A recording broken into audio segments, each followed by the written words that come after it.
Hi, Zizaran here with another episode of Path of Exile University, and today we're going to be talking about Eldritch Currencies. If you didn't play 3.17 and you have no idea what the new currencies are, or how they work, or even if you did play them and you just don't know how they work, this is a good episode for you. Those will be shorter than the other two we've done. So, during the expansion of 3.17, a new endgame was added, adding 4 new bosses, new map mechanics, and new currency items. That's what we're going to go over in this lessons and examples on how and when to use them.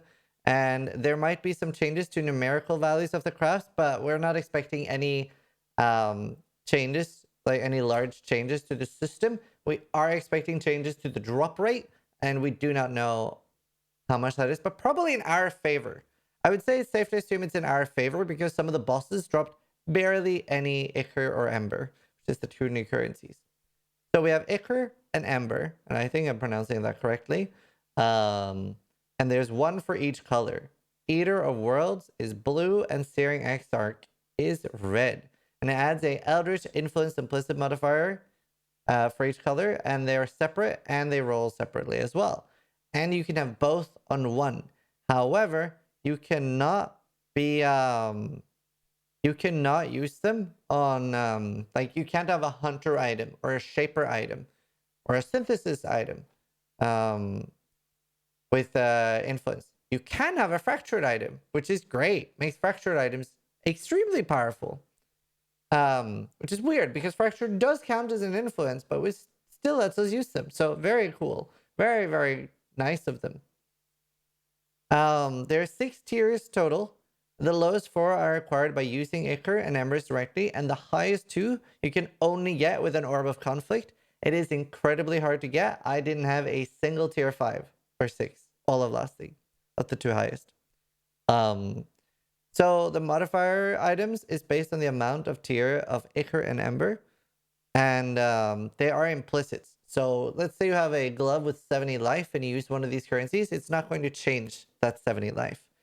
And that can be used instead of metacrafting. So for those watching that are used to using things like prefixes cannot be changed and suffixes cannot be changed, like a little bit more advanced crafting mechanics, you can use these to replace those.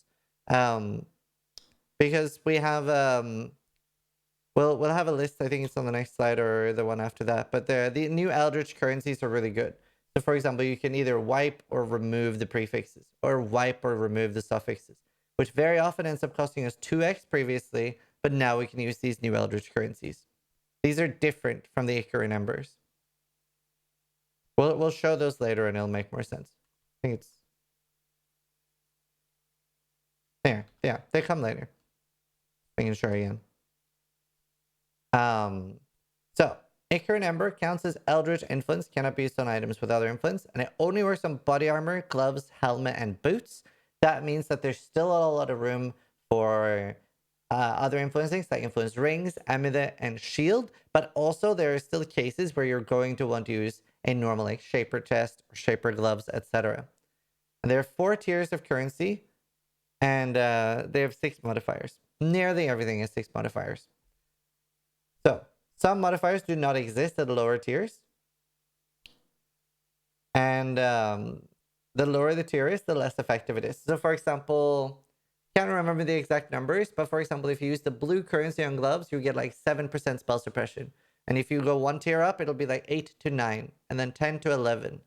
And then the highest might be like 12 to 13 spell suppression. So even the lowest tier currency grant you a large amount of power, and it's not like always an insane amount. Sometimes it does get a lot better at 5 and 6, but not always.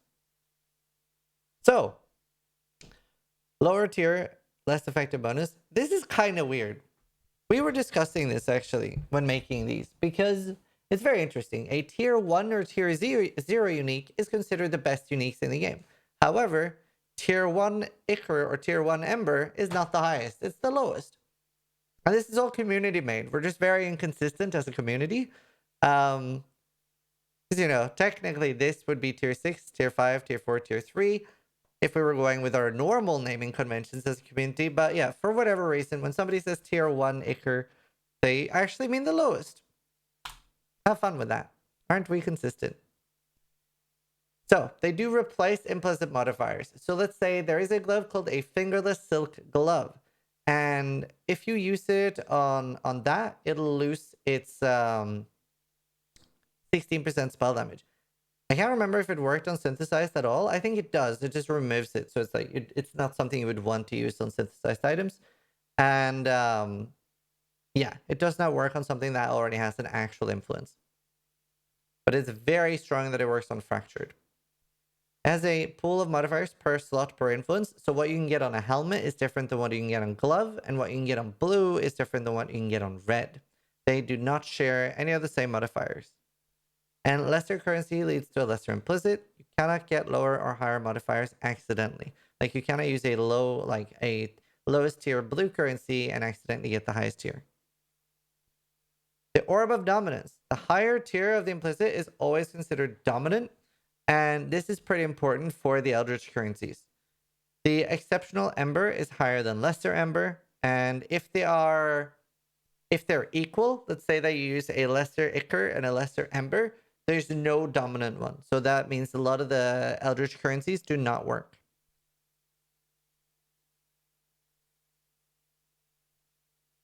I'll have more on in a sec. So here are some examples of things. So with the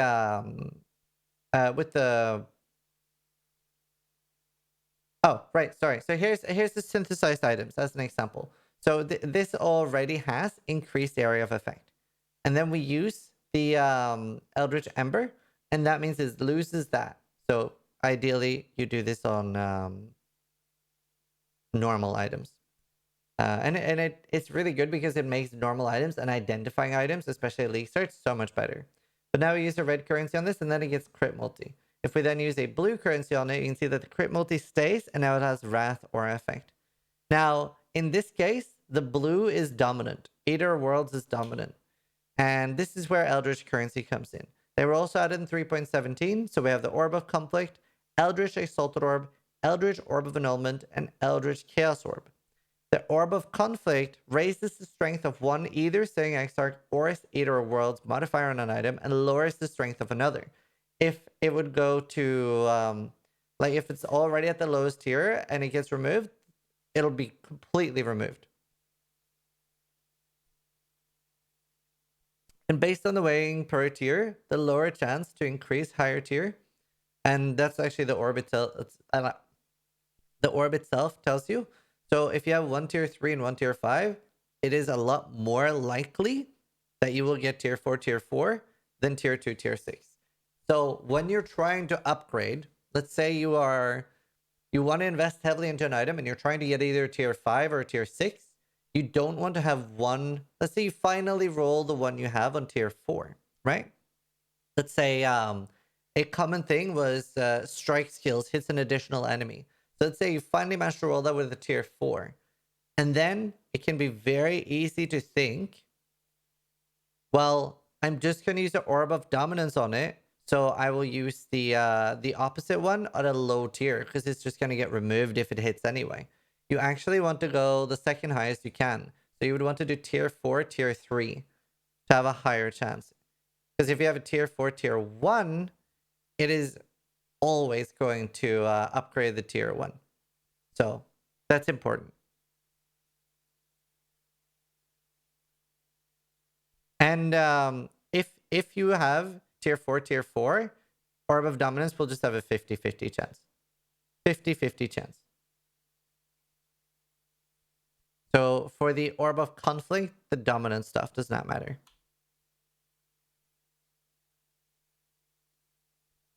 So using Eldritch Currency, and we have some examples here. So here we have Orb of Conflict on a body armor with 2 tier 4s. This means it's just a 50-50. If you have 1 tier 4, tier 3, then it's like only a 40% chance for an upgrade. And let's say you had a tier 4, tier 2, then it's maybe only a 20% chance for an upgrade. So ideally, if you can afford it, just do 2 tier 4s. Then you at least have 40 or 50-50. So here we have the 2 exceptionals. So that's the tier 4. And we're using Orb of Conflict. That made the Searing Exarch one go to tier 5. it is now exquisite. So instead of +2 max soul rest, it is now +3. And you can see that the blue one went down. You can now either re-roll the blue one or just keep it like this. It's already quite good. But yeah, using another, you could... Okay, so if you were really trying to get to tier 6 on the +3 max rest, right now, you would use another Eater of Worlds tier 4 and then use it. Because right now, it is more in favor of just equalizing them again.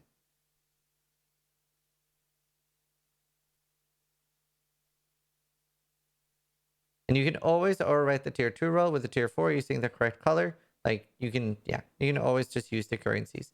Now, what a lot of people do is if they really want a tier 6, and you can only have one tier 6 or tier 5 on an item, you cannot have two. Like, you cannot have a tier 6 and a second tier 6. So, what's really, really good for trying to get high tiers is doing it before you craft the item. The reason for that is because of the bestiary thing, imprints. There is a bestiary monster called Chimeral, and what it does is basically create a save game of an item. So if we then have, let's say we had this, but on a blue item, right? And we hit it. We hit the exquisite. Now we can imprint it. And then we make it tier 4. You can do that before imprinting, obviously. And then use the Orbital Conflict. And if it doesn't upgrade the exquisite to tier 6, you restore the item with the imprint. So you get to try infinitely. That's why imprints were very popular. Very well, they're popular for a lot of reasons. They're just really good. But here are the Eldritch currencies that do require dominance. And it tells you on the item what it does. If the Searing Exarch is dominant, reroll prefix modifiers. And if the Eater of Worlds is dominant, reroll suffix modifiers. So here we have exquisite and grand. So in this case, it is going to reroll the prefixes. You can see now that currently it has thorns and it has evasion, it has reduced attributes and dex.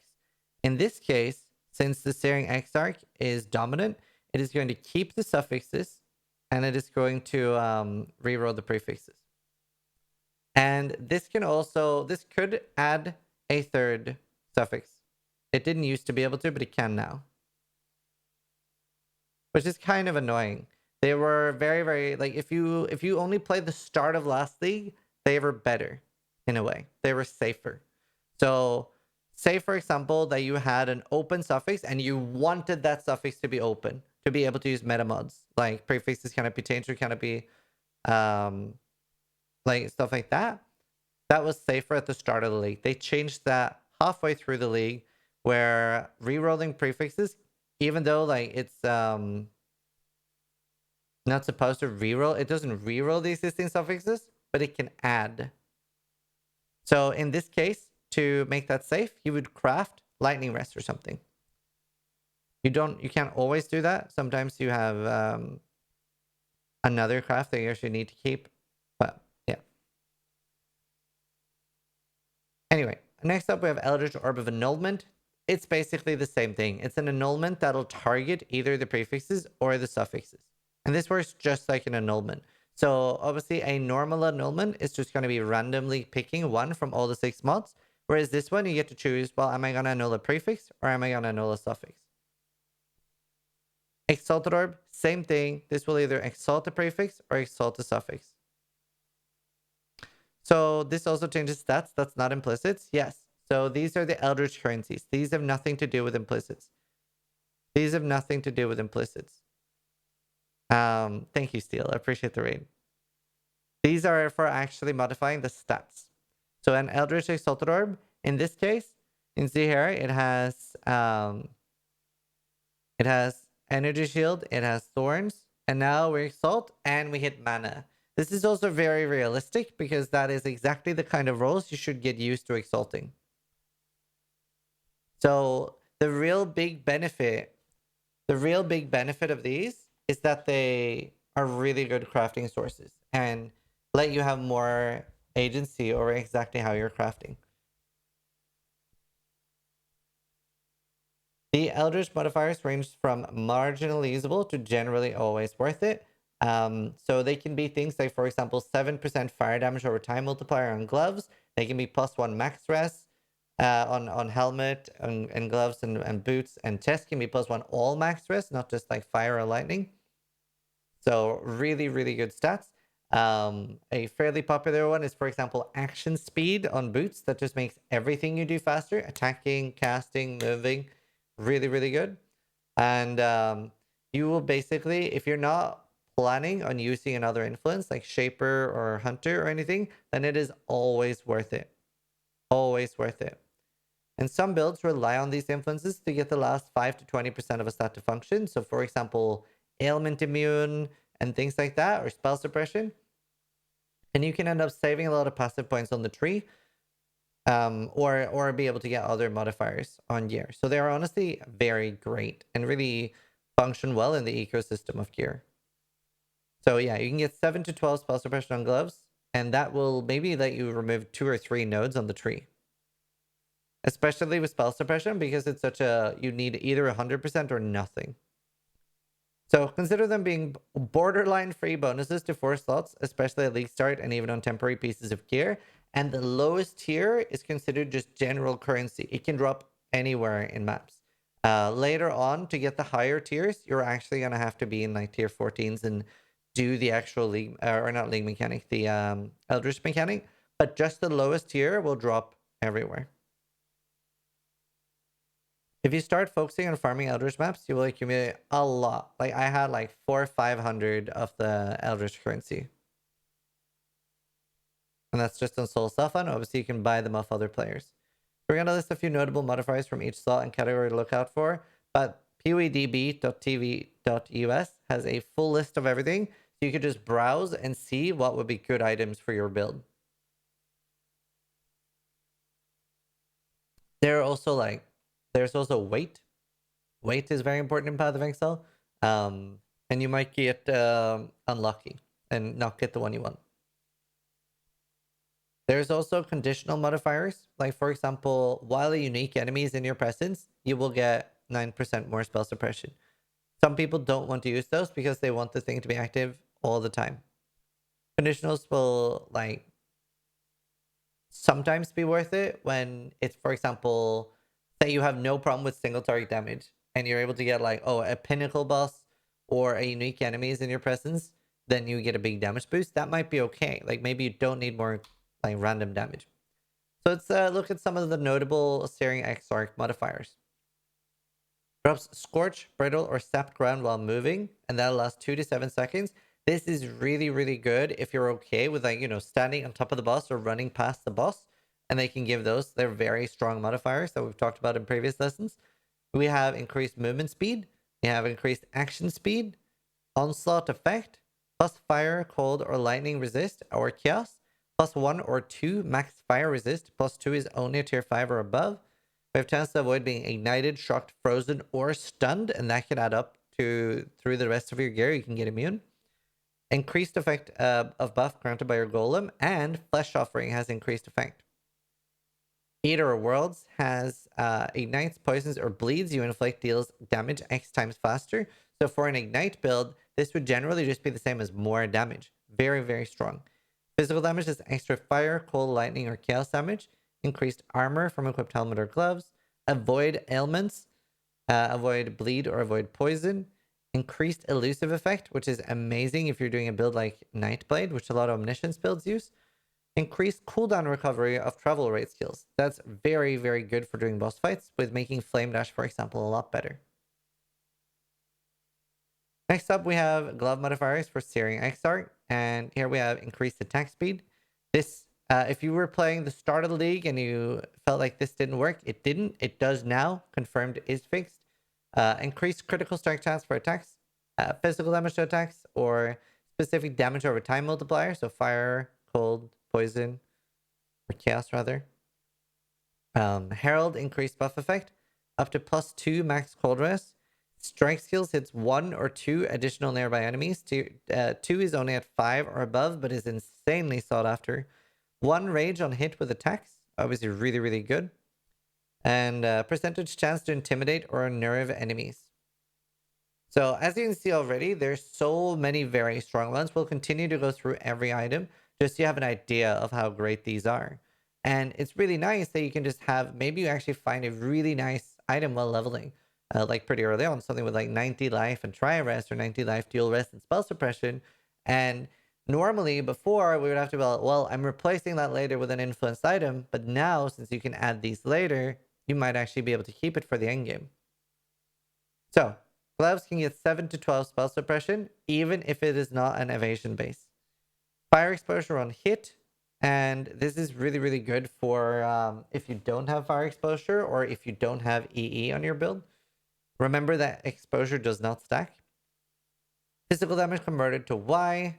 Y damage stays life. Increased effect of your marks.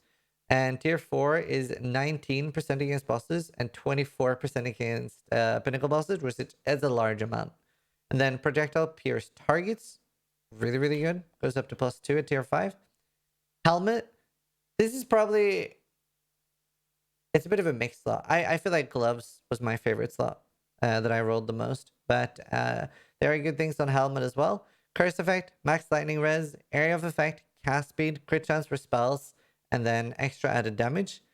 I don't personally like the red one on helmet, but the blue one has better stats. Still kind of like, it is pretty much just always one stat for me. But it has increased maximum energy shield from gloves or boots. Fist damage taken as Y damage, so fire damage taken as physical. Penetration, duration of ailments of enemies, and the one that I pretty much always rolled the entire league, mana restoration efficiency of skills.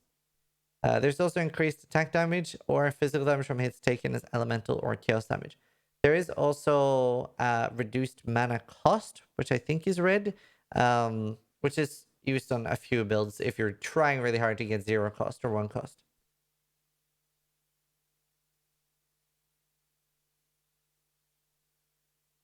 Body armor.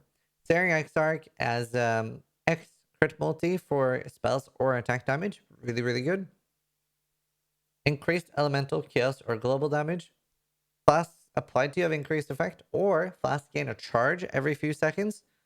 1 to 2 max rest with the lower currencies, and plus, I think it's +3 at the highest. +3 at the highest on body armor. +1 to 3 max fire, cold, and lightning and chaos rest. And then, yeah, you can get +3 specific ones. X damage is taken from mana before life. And that is really good for minor or matter builds. And then we have chance to block attack or spell damage. Reduced reflect damage taken. If you get tier 2, you have 50%, and then you can just turn on Soul of Yugel and you are immune to reflect. Up to 36% increased aura effect. And increased life or mana and energy shield recovery rate. And then you have less damage taken per stat. So if you're not going for other influence modifiers, it is always worth use it. The only problem is obviously you're going to run out of Ichors. And they do not, the implicits share the same item slots as the most powerful influence modifiers of other types. So it might be worth to have some slot with Eldritch Influence, other with Conqueror, and other with Elder or Shaper. And if you haven't used the modifiers, just use a few of them on your pieces that are not yet influenced, and having something is better than nothing. Any questions? Like, they're very, very strong. And honestly, they've done a really good way of balancing all of it. Really good way of balancing all of it.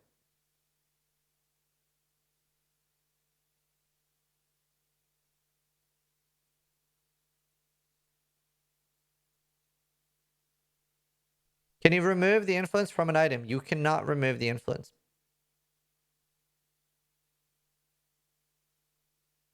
Oh yeah, that too say. What does dominance mean for the currency?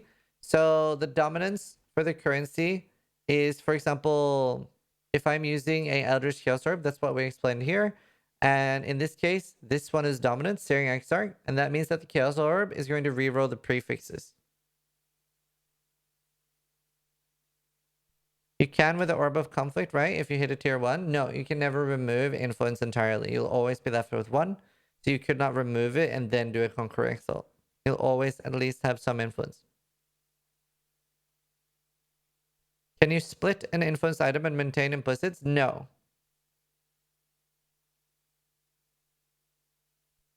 Can it be Staring Exarch and Shaper? Nope. If both Eldritch mods are the same tier, the currency will not work.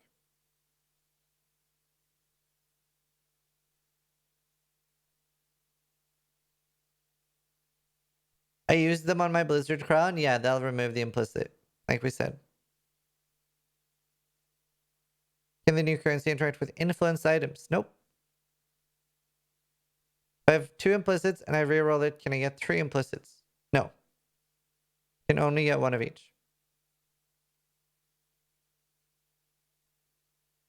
How common are they really? So, if I log on real quick and see how many I just have lying around, I mostly did the blue altars, and I believe I had something like 500 left over at the end of the league. It depends. Early on, you don't have that many. You don't have that many early on.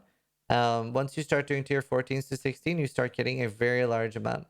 I have like 230 of the Lesser Elder Ichor and 68 of the Ember one. So they do drop those. The lowest tier will drop randomly from everything. They will drop randomly. Like these will never drop randomly. They only drop from bosses. Can you roll an item now to see? Sure. Why not? Why not? Let's give some like live examples. So let's take just this helmet here. So for example, right? This already has pretty good prefixes, right? It's got 100 life. That's pretty good. But let's say I really hate the suffixes. Then I can do Lesser Eldritch. And we don't actually care what that gives. And now, boom. Now we have the most amazing suffixes you've ever seen. And then I could like remove that if for whatever reason I didn't want it. And we can exalt. Notice that this is only targeting the suffixes. Only targeting the suffixes. So if you only have one, then that is always the dominant. But if I now have one of each, the currency does not work at all. Item has no modifiers of the specified type because there is no dominant. So it is important.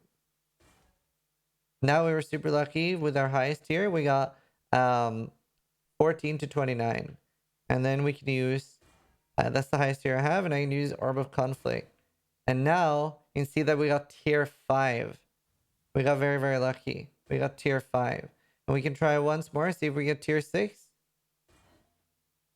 We actually got tier 6. That's the first one I had all league. No, wait. It went down to tier 4. It went down to tier 4. But yeah, it's very, very rare to get tier 6. Very, very rare. So that is like basically it. But very, very strong. These don't drop that much. They start dropping. What I found gave it the most was when you're interacting with the altars and you're choosing the stat that says map boss drops Eldritch Currency item. That gives that the most. So I pretty much always do those. Fractured item count as influence, right? So you can only apply one type of Eldritch influence. Incorrect. I'll show you.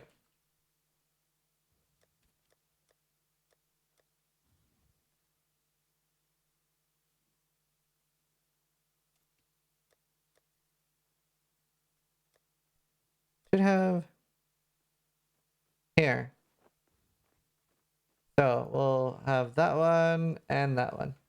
So this is fractured. So that means that no matter what I do, that like life is never gonna go away. So I could like roll really, really good flat lightning gloves.